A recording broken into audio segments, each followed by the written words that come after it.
এরকম একটি সময় এ বিশ্বকে এ শিশুর বাসযোগ্য করে।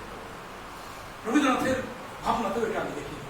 নজরুলের বিদ্রোহী, নজরুলের চেতনা, নজরুলের ধ্রুবতারা, ধূমকেতু ইত্যাদি বিদ্রোহ আমি সেই জায়গাটা দেখিনি, যে জায়গাটায় এই ছোট্ট কিশোর শিশুটি চিৎকার করে বলছেন যেন যে এ বিশ্বকে এ শিশুর বাসযোগ্য করে যাব নবজাতকের কাছে এ আমার অঙ্গীকার। কি স্লোগান! রোমান্টিকতা বিবর্জিত, ঠিক আছে, মানে সুকান্ত তাই। তাহলে হে মহাজীবন, এর চেয়ে বড় জায়গা কি আমরা যারা একটু মানে বিষয়গুলো নিয়ে কৈশোর থেকে এখন কিন্তু দেখেছি আর কি, এর চেয়ে বড় জায়গা কি আমাদের তৈরি হয়েছে?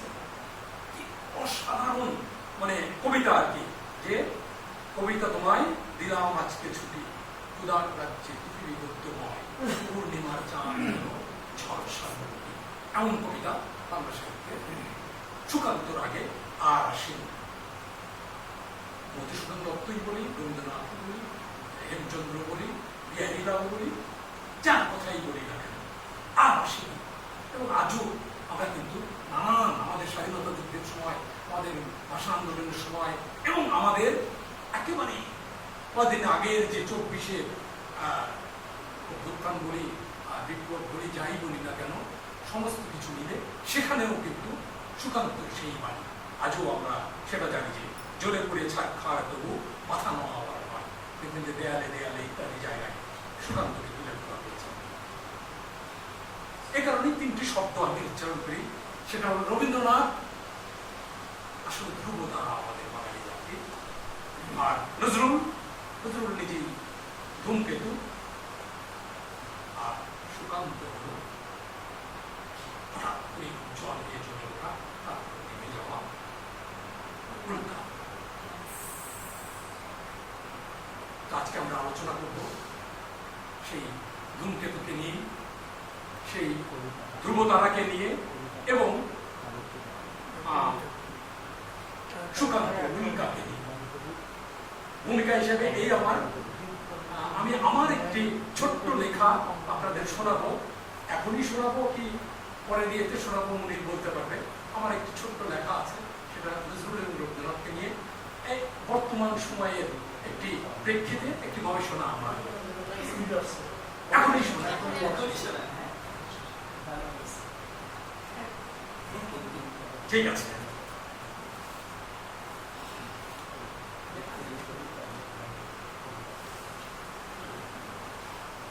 ছোট্ট লেখা, একদম ছোট্ট লেখা, একটি ছোট্ট প্রবন্ধ, প্রকাশিত হয়েছে আনন্দবাজার পত্রিকায় গত রবীন্দ্রনাথের সেই সময়টাতে। সুফি চেতনার অন্তর্লোকে ধীরে ধীরে রাত আরো গভীর হয়, নিস্তব্ধ নীরব।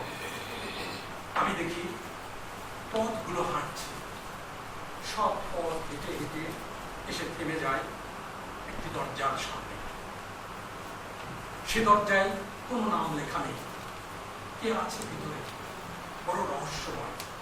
ভিতর থেকে ভেসে আসে আজান, অদ্ভুত আধ্যাত্মিক অনুরণন, তার সাথে মিশে থাকে এক অলৌকিক শঙ্খধ্বনি। দরজাটা আস্তে আস্তে খুলে যায়। দরজা খুলতেই আমি দেখি এক সুফি দরবেশ কবি, এক সাধু, এক সন্ন্যাসী বসে আছেন উন্মুক্ত এক ধ্যানে, কারোর সাথে কথা বলেন না, চোখে আগুন অথচ অন্তরে সমুদ্রের মতো শান্তি। আমি আমার নিজের দেখা, এই দৃশ্যটা আমার 1974 নিজের দেখা দৃশ্য। তিনি হলেন বিদ্রোহী সুফি কবি কাজী নজরুল ইসলাম। নিশ্চল নিশ্চুপ, আপনার মনে করিব একা বন্ধ বিকল্প। তিনি শুধু তাকান, মিটমিট করে তাকান, আর সেই দৃষ্টিতে ভেঙে যায় সব বিভাজন, সব দেশে সব কালে তিনি মানুষের জ্ঞাতি। আস্তে আস্তে এগিয়ে আসেন সুফি চেতনা আর এক তার ঘূর্ণায়মান দরবেশী নৃত্য থামে ধ্যানমগ্ন কবি কাজী নজরুলের সামনে। নিঃশব্দে তিনি ফিস ফিস করে বলেন, আমি প্রেমকে নৃত্যে খুঁজেছি, কিন্তু তুমি তুমি নজরুল তাকে বিদ্রোহে জাগালে। কবি আকাশের দিকে তাকান, চাঁদ তারা দেখেন। এরপর এগিয়ে আসেন শেখ সাদি, তার চোখে মানবতার গভীর দৃষ্টি। তিনি বলেন, আমি মানুষকে এক দেহ বলেছি। তুমি নজরুল, তুমি বলেছ মানুষই ঈশ্বরের প্রতিচ্ছবি। এ কেমন? এক কোণে দাঁড়িয়ে দীর্ঘশ্বাস ফেলেন মির্জা গালি। তার বেদনা যেন আগুন হয়ে জ্বলে। তিনি বলেন, আমার প্রেম ছিল অশ্রুতে। নজরুল, তোমার প্রেম আগুনে আর আলোয় একসাথে, বড় রহস্যময়। বাউল হওয়ার মতো সামনে এসে দাঁড়ান ফকির লালন শাহ। মাটির গন্ধ ভরা তার কণ্ঠ। তিনি মৃদু হেসে বলেন, আমি বলেছি মানুষ ভজলে সোনার মানুষ হবি। আর তুই নজরুল, তুই খেপা দেখালি সেই মানুষই আল্লাহ, সেই মানুষই কালী। কি রহস্যময়! কবির ঠোঁটেও কেমন রহস্যময় হাসি। এরপর ধীরে ধীরে এগিয়ে আসেন কবিগুরু রবীন্দ্রনাথ ঠাকুর। তার কণ্ঠে শান্তির পারাবার, আমার সোনার বাংলা, আমি তোমায় ভালোবাসি। তিনি মৃদু হেসে বলেন, আমি প্রেমকে সুরে বেঁধেছি, আর তুই তাকে রক্তে আর রণাঙ্গনে মুক্তিযুদ্ধে নামিয়েছিস। সত্যিই তোর শিকল করা ছল, তোর শির চির উন্নতই। তবু সে গভীর প্রেমী। এরপর সবাই থেমে যায়, সবাই গোল হয়ে বসেন। সুফি নজরুল ধ্যানস্থ, চোখ বন্ধ। তার বুকের ভিতর থেকে ভেসে আসে অদ্ভুত এক সুরের ধারা। আজান, সানাই, এসরাজ, কীর্তন, শ্যামা সঙ্গীত, বাউল গান, হামনাথ, দরুদ সালাম। আমি না মায়ের চলে সব একসাথে এখানে ভাসে অদ্ভুত অলৌকিক সুর। আমি কাবা, আমি মন্দির, আমি গির্জা, আমি সেই হৃদয় যেখানে সব পথ এসে মিশে যায়। এ নামাজি আমার ঘরে নামাজ পড়ো আজ, দিলাম তোমার চরণ তলে হৃদয়ে যায় নামাজ।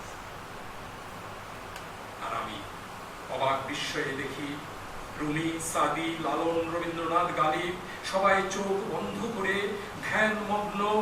এ যেন এক মহামিলন, এক চেতনার সামনে, এক প্রেমের সামনে, এক অখণ্ড সত্যের সামনে, যেখানে বিদ্রোহ মানে প্রেম, প্রেম মানে ঈশ্বর, আর ঈশ্বর মানেই হলো মানুষ, নিঃশব্দ অথচ অনন্ত। তাই সামনের গান, মানুষের চেয়ে বড় কিছু নাই, নয় কিছু মহিয়ান। মানুষের চেয়ে বড় কিছু নাই, নয় কিছু মহিয়ান। ধন্যবাদ।